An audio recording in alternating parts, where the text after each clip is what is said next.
Oh, do I love Chicago, but you know what else I love? A good credit score. And that's what we're going to talk about today on Everyday Finance 101. Chris Lee here, Masters in Finance, CPA, personal finance enthusiast, coming at you with a longer form video. I posted one of these on TikTok and the YouTube Shorts, but I wanted to go more in depth here. I wanted to walk through Credit Karma slowly, talk about what that is, talk about why you should have an account, and just kind of all the things that go into a credit score overall. I think I've been figuring out the technology issues, and so I'm hoping this is a more clear picture. We'll see.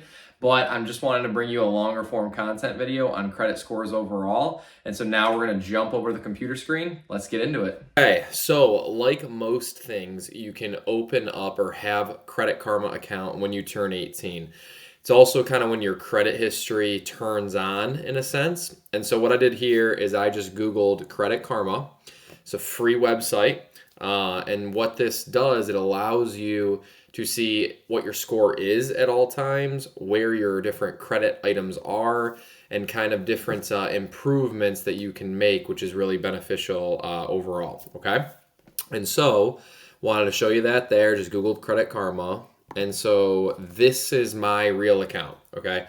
The biggest thing that I do in teaching is being transparent with the kids. I really don't think that there's a point to not be transparent. And so with this, I'm just going to show you what mine is and kind of the reasons for that. So here you can see that there's TransUnion and it's called Equifax. You can say Equifax, whatever. And so both of my scores are at an 819. Now, sometimes these will vary, but in this case scenario, both of them are 819, and so they're the same.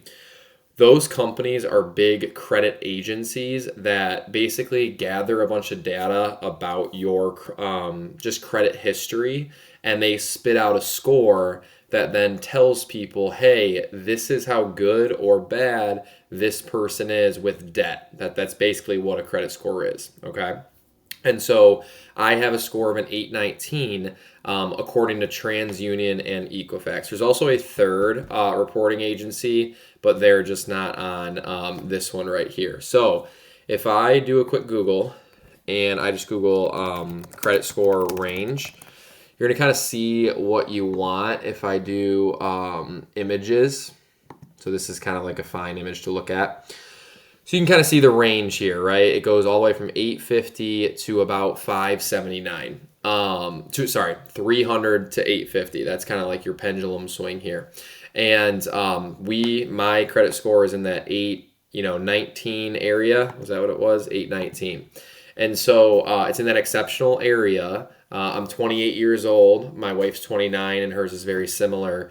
So, we turned 18 10 years ago, and it takes time to build your credit, but it doesn't necessarily mean like we've had a good credit score for the past 5-6 years, really. And so it takes time, but it doesn't take 10 years to get to our score, okay? And so then when I go back to this Credit Karma, the cool thing about it is that if you go to this credit tab up here, let me, maybe if I make this bigger for you guys, it'll help out. If you go to this credit tab here and you go to score details, it'll actually pull up some stuff about your credit that are pretty important things to know and look at overall. Okay, so here's TransUnion, here's Equifax, right? It kind of like shows you the changes that it's made, all that stuff. But then when you go down, it has these different factors. Now, in my other TikTok, YouTube video, I talked about the 6 factors. But again, this is the longer form version, so I want to be able to elaborate on some stuff that you guys might have questions on. And so here, the first thing that I want you to notice is that there is some things that are high impact. That's payment history, credit card use, and derogatory marks. Then there is a medium impact, credit age, and there's 2 low impact areas, total accounts and hard inquiries. What the impacts mean is that if it's a high impact, it's really important that you have a good rating in that area. It affects your score more. If you have a medium or low impact area, then it affects your score a little bit less. And so it's okay if those areas aren't as good. You can see that I have excellent in the top 3, but I only have fair in these 2 and then excellent in the bottom one. And so You don't have to have excellent in all of these to have a good overall credit score, okay? Now, let's break these down. So when I go to payment history, I can actually click on it and it will tell me more details about it. This is why having free checking tools are so beneficial. And in 2025, there's so many things that can help us out financially. And that's why I'm pumped just to share that with you. So payment history, how often do you pay things on time? If you have credit cards, you need to have this, or any kind of debt. If you have a car loan, house loan, whatever, you need to pay them off on time. Okay, that's a separate convo of you don't buy things that you can't afford. And so if you can't afford them, you wouldn't pay them off on time. So we need to make sure this stays at 100%. Okay, and so when I scroll down here, it will tell us, usually it tells you a little chart here. Here we go. So if you are excellent, 100%. Okay. If you just fall to 99%, it drops you a category to the good category. If you drop 2% to 98, fair. And then if you go less than 97, it needs work. So all in all, what this is saying is you need to pay things off on time all the time.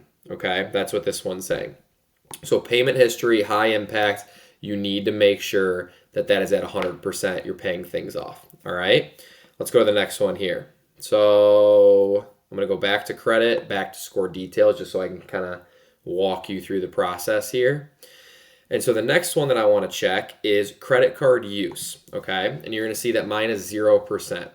Now what that means is this is how, out of all of your credit cards, how much of the money are you actually using? And basically when these credit companies pull your credit, they don't pull, when they view how much of your credit card balance is unpaid, or they view how much you're basically using the credit cards and paying them off, not late, but just like not right away. That's what this credit card use is. So you can see that we have only $58 used out of 62,000 available. So I pay my credit cards every day. Every day I go in and I pay them off. And so that's why this credit card used amount is so low, even though I use them for everything, because I pay them off every day. When these TransUnion and Equifax pull how much I'm using, most of the time my credit cards are paid off. So that's why it's so low. And then I can spend 62,000 because through Tess and I's different credit cards, that's like our total, I'm blanking on the word right now. Every credit card, you can have a certain amount of money that you can actually use. And so, for example, I'm just looking one up because I wanted to make sure that I got it right for the video. So my available credit on my Bank of America card is $6,000. So I can spend $6,000 on that card and be good to go. Some of my other cards are higher. My Amex card's like 25 grand. That's a lot of the 62 grand right here. How you get a high limit is based off of pretty much how much income you have and how good your credit score is. So when you just start out with this, your credit card limit might only be $500 or something. And then as you become a trusted user, it grows over time. So I'm a teacher. Think about it like with my students. If a student comes into class, I'm not going to trust them all the way right away, right? Over time, I'm going to be able to trust them more. And so that's how credit cards work. Over time, they'll trust you more if you do it correctly, and then they'll increase that limit, okay? Glad I finally got that word in there. Even Chris Lee makes mistakes, okay? Don't blame me on that one. So anyway, credit card usage is about how much of that limit you're using, and you want to keep it decently low. You only have to keep it 0 to 9%. So theoretically, I could spend about 5 to 6 grand of that limit to stay in the excellent category. But again, I pay off my credit cards every single day just because I like to use them like a debit card, and that just is how it works in my head, okay? If you go 10 to 30%, you drop to good, 30 to 49 fair, and then 50 or higher usage, you need work, okay? Another high impact area here, okay? And you can kind of see actually some of our cards, and you can see the usage on each of them there. So also very helpful. Next score detail here. This is the last high impact score detail. The next high usage one is derogatory marks right here. And so we have 0 again there. And what derogatory marks are is, did you go bankrupt? Did you close out a credit card that you didn't pay off? Stuff you shouldn't really be doing if you're financially literate and on pace with this stuff. And so for this one, 0 is excellent, 1 is fair, and 2 is needs work. So basically what this means is don't go bankrupt and don't basically use credit cards, not pay them off, and then shut them down. That's what this one is, okay? And it says that these can stay on your report for 7 to 10 years. So you go bankrupt or you close a credit card that you don't pay off, today, you cannot get this off of your credit score account for 7 to 10 years. All right.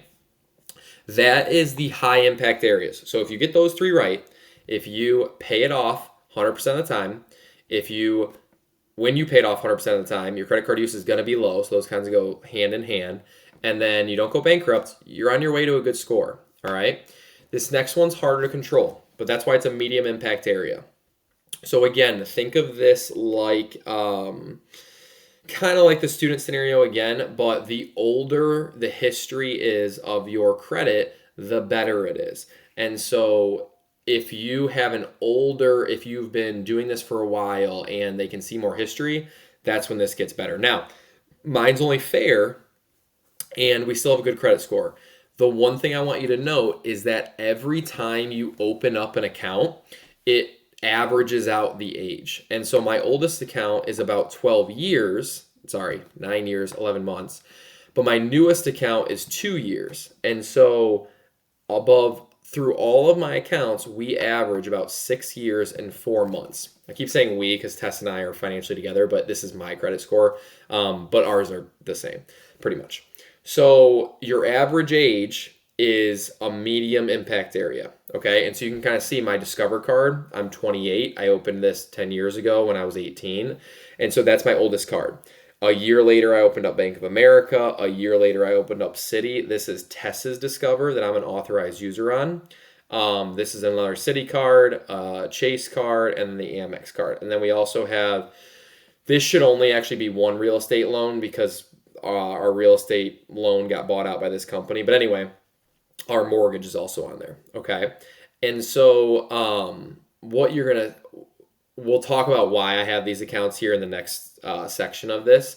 But basically, kind of like anything in finance, investing, whatever, you want to start at 18 because it helps build your age, and your age helps get you a better score. That's kind of like the whole thing on this. So then if I go to the ratings, it says that 9+ years. So I am like 3 years away from excellent. I'm not even in the good category, 7 to 8. I'm in the fair. But again, we still have an 819 credit score, so not too worried about it. And then needs work 0 to 4 years. So that's our only medium impact area. All right.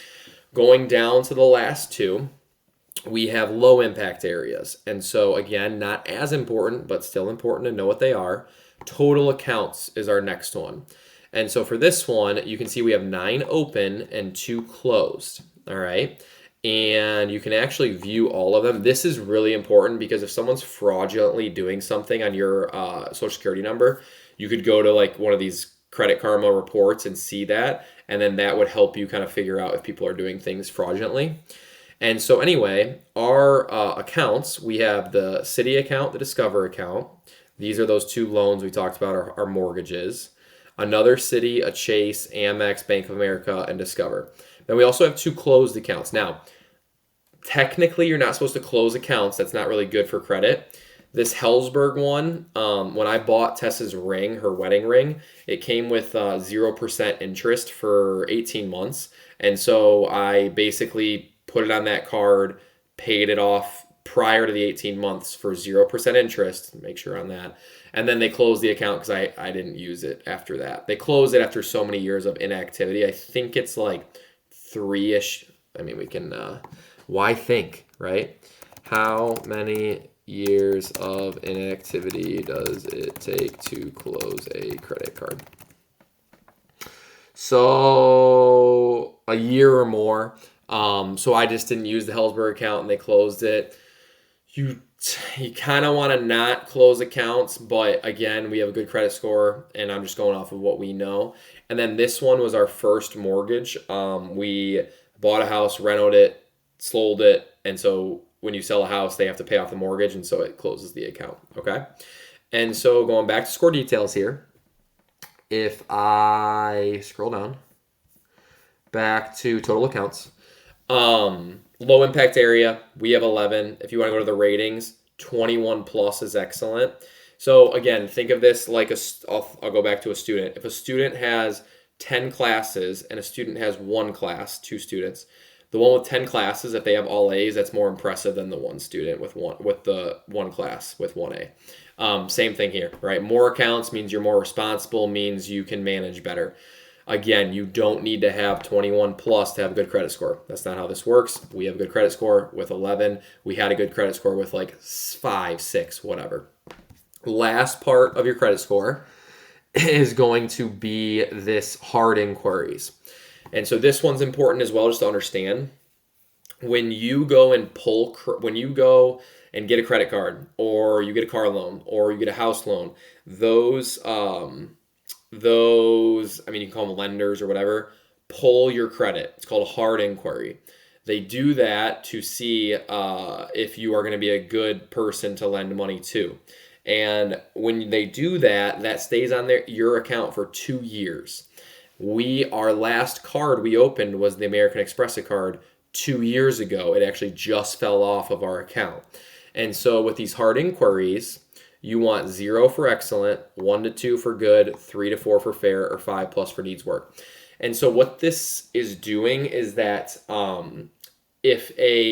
let's just take a car loan. If a car loan place sees that you opened up 6 new credit cards this year, they might say, hey, whoa, like they might not pay us back this car loan because they have 6 other credit cards to worry about that they opened up this year.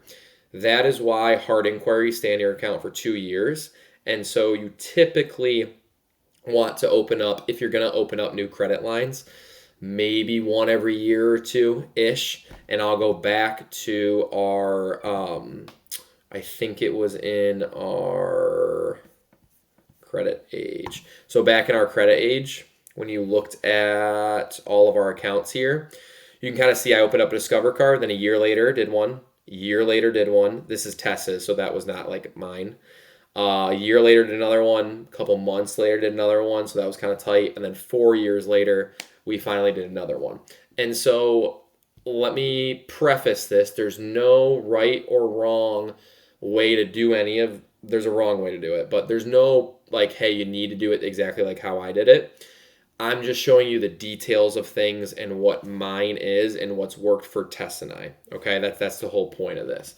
And so when I go back here and I go back to score details, all of these different areas are things that go to making up your credit score.